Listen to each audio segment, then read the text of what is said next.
Bismillahirrahmanirrahim. Assalamualaikum warahmatullahi wabarakatuh. Nama saya Halofudillah Mahmudahsyah dari Prodi Pendidikan Matematika, nomor NIM 11920500044. Di sini saya akan menjelaskan tentang energetika. Baik, Bismillahirrahmanirrahim. Yang pertama, di sini kita akan menjelaskan tentang energetika. Energetika itu dibagi menjadi 4 jenis ya. Pertama, asas kekekalan energi. Lalu yang kedua adalah termokimia. Ketiga adalah energi ikatan. Lalu yang keempat adalah arah prosesan. Kita mulai dari pembahasan yang pertama, yaitu asas kekekalan energi.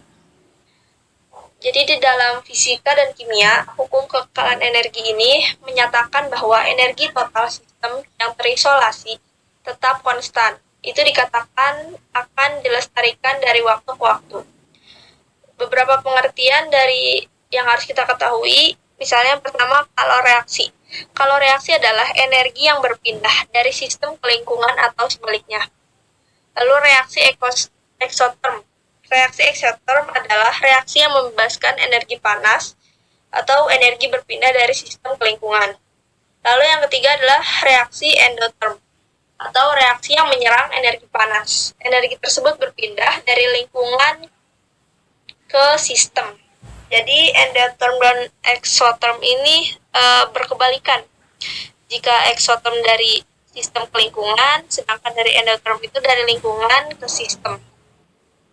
Berikut adalah contoh suatu sifat yang baku dalam suatu perpindahan zat.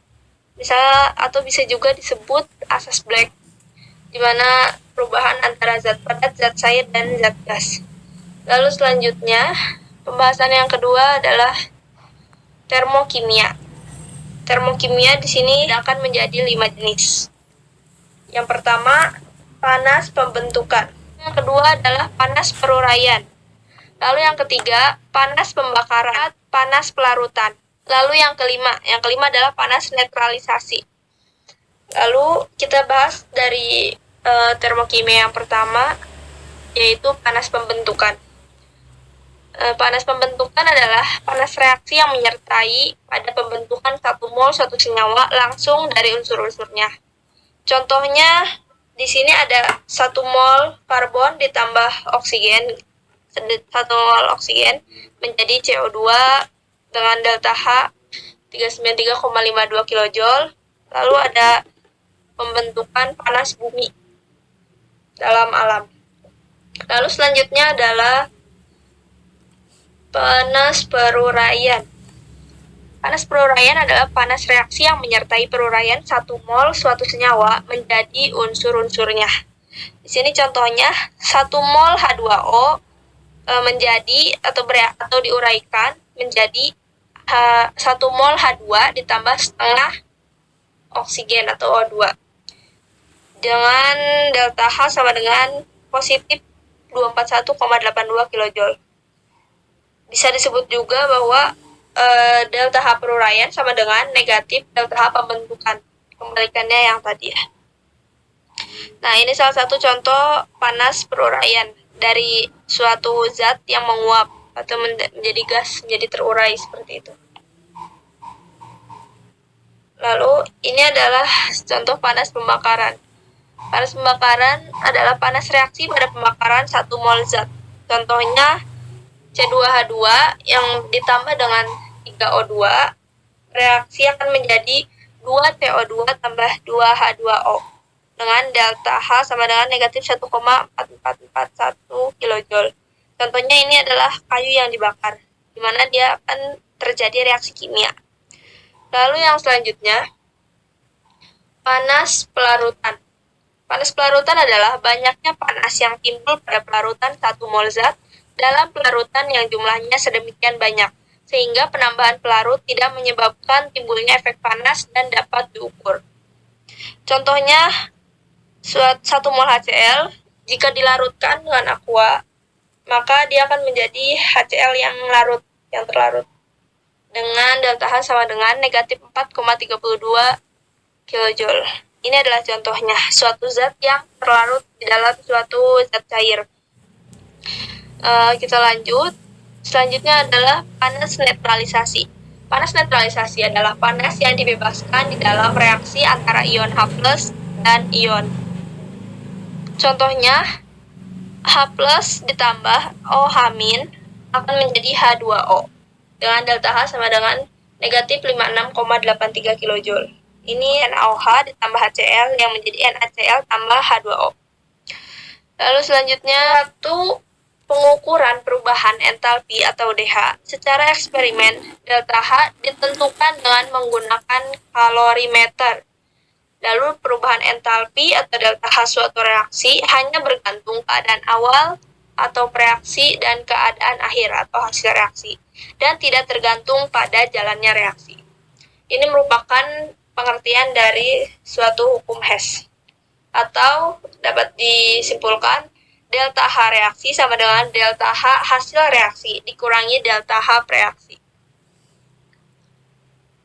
Lalu selanjutnya, energi ikatan adalah reaksi kimia yang berlangsung melalui pemutusan dan pembentukan ikatan yang disertai pula perubahan energi.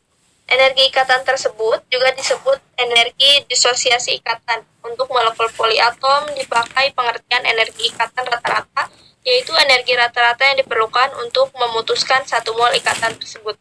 Lalu dapat dikatakan juga delta H reaksi sama dengan energi pemutusan ikatan dikurangi energi pembentukan ikatan.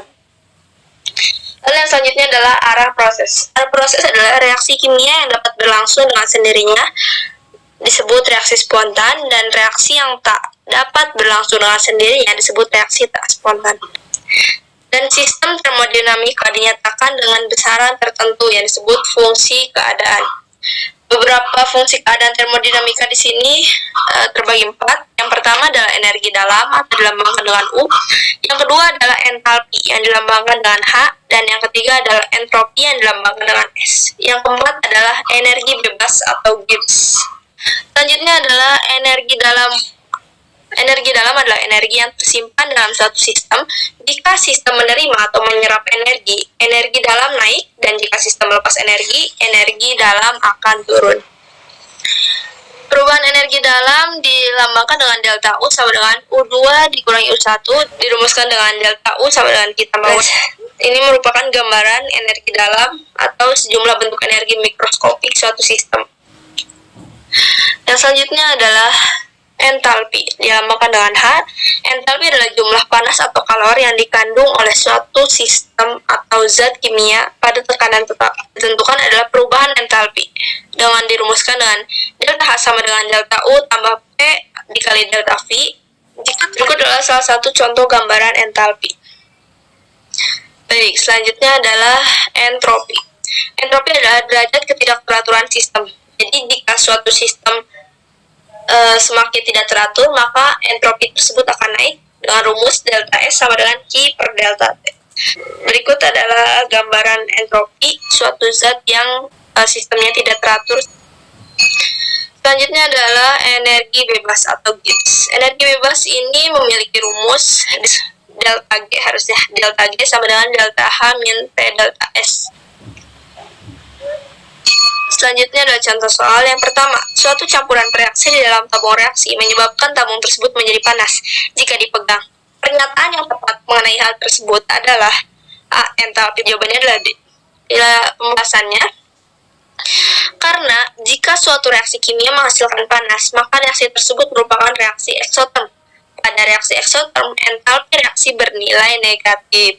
Jadi karena di sini terjadi panas yang disebabkan oleh reaksi kimia, maka ia termasuk dalam eksoterm, dan dalam eksoterm itu entalpi reaksi bernilai negatif sehingga entalpi reaksi lebih besar. Yang kedua, jika diketahui delta H dari suatu karbon adalah negatif 393,5 kJ mol, berapa kalori yang terjadi pada pembakaran 1 kg arang jika dianggap bahwa arang mengandung 48% karbon dan AR-nya 12. Pembahasannya yang diketahui kita tulis ulang. Lalu massa karbon. Massa karbon adalah 48 per 100 dikali 1000 gram, menghasilkan 480 gram. Pada pembakaran 1 mol karbon dibebaskan kalor 393,5 kJ, maka pada pembakaran karbon dihasilkan kalor sebanyak 480 gram per 12 gram per mol yang diketahui tersebut, dikalikan dengan delta H-nya. Maka hasilnya 15.740 kJ. Maka jawabannya adalah A. Baik, mungkin hanya itu yang dapat saya sampaikan. Kurang lebihnya mohon maaf. Wabillahi taufiq wal hidayah. Wassalamualaikum warahmatullahi wabarakatuh.